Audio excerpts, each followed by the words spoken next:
Исламтанушы Асқар Сәбдин Нартай Аралбайұлына берген сұхбатында мешіт салып, күнәдан арылуға қатысты пікір білдірді.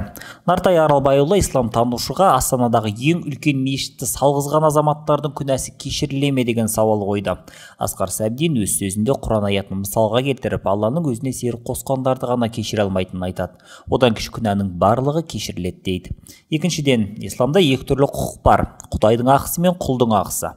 Құдай құл ақысын кешірмейді. Мен сізден бір нәрсе тартып алсам, сіз мені кешірмейінше, Құдай мені кешірмейді. Мысалы, қарыз алдым, бірақ сіз менің қарызымды кешірмейінше, Құдай мені кешірмейді.